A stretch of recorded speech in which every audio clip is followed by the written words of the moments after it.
Dari awal. Ya, makasih ya.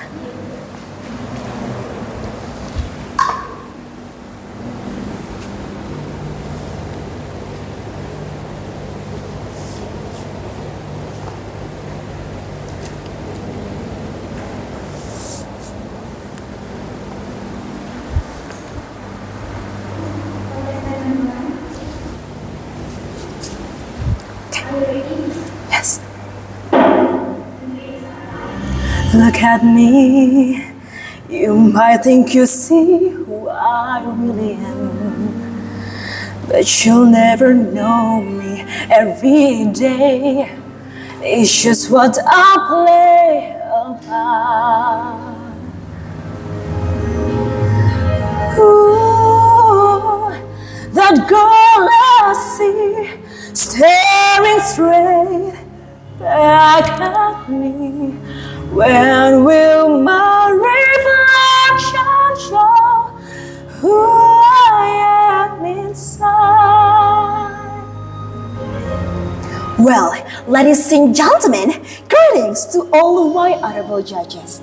Hi, I'm participant number 1. Guys, do you know that song? Yes, it's called Reflection. The story that I will tell you guys, it's connected with that song, Reflection.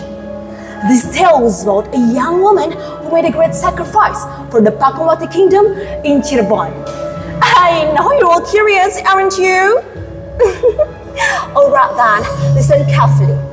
The title of the story is The Reflection in a Palace Mirror, The Legend of Nyai Lara Kencana.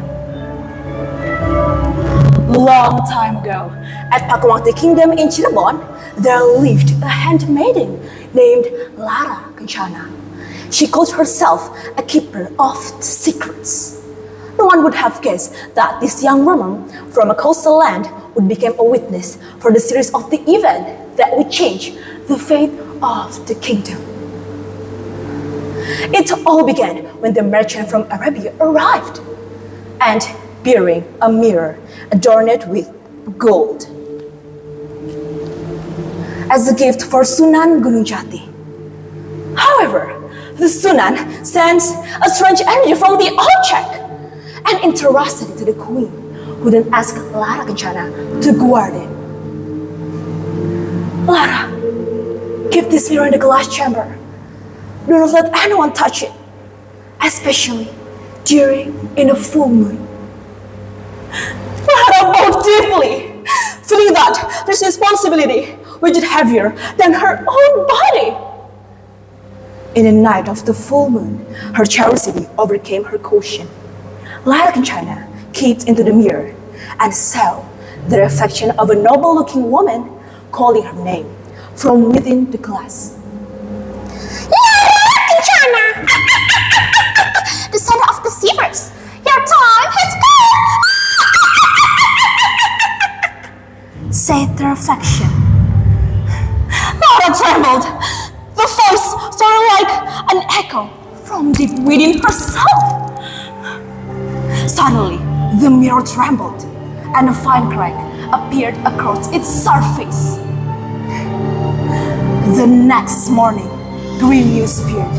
Signs of rebellion were emerging the Western territories, and a new concubine from the neighboring kingdom was accused of spreading slander against the queen.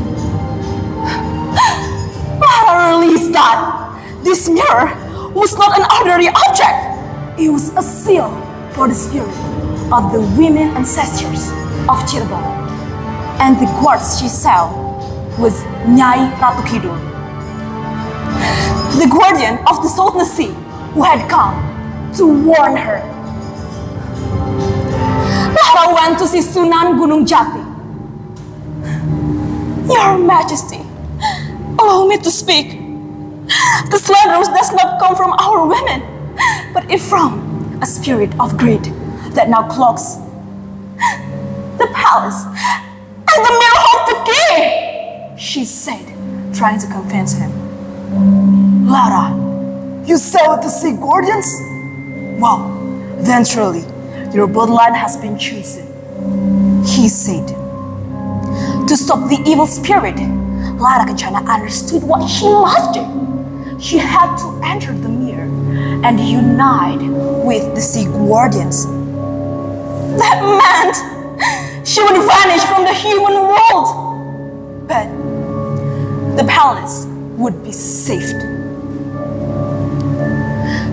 The queen, moved by her courage, and spoke with tears in her eyes. Lara, you are not merely a handmaiden, but you are a guardian light for this palace, she said.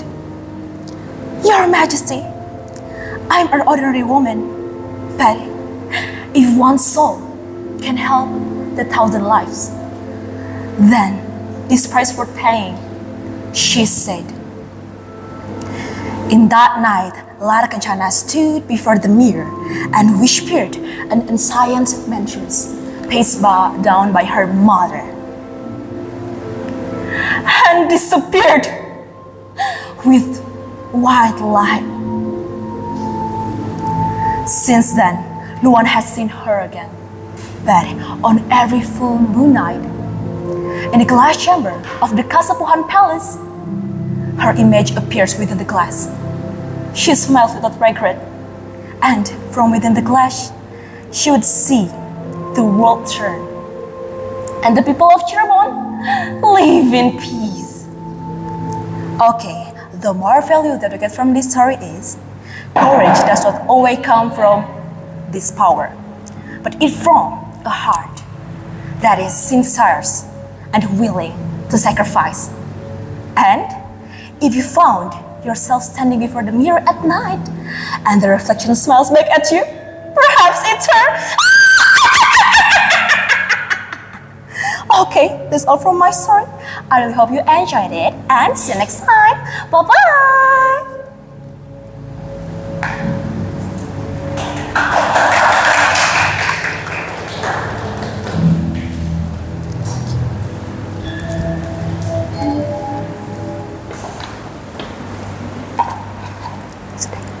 Yeah.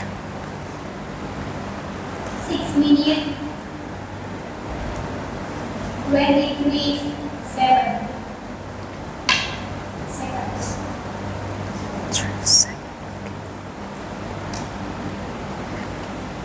Semangat.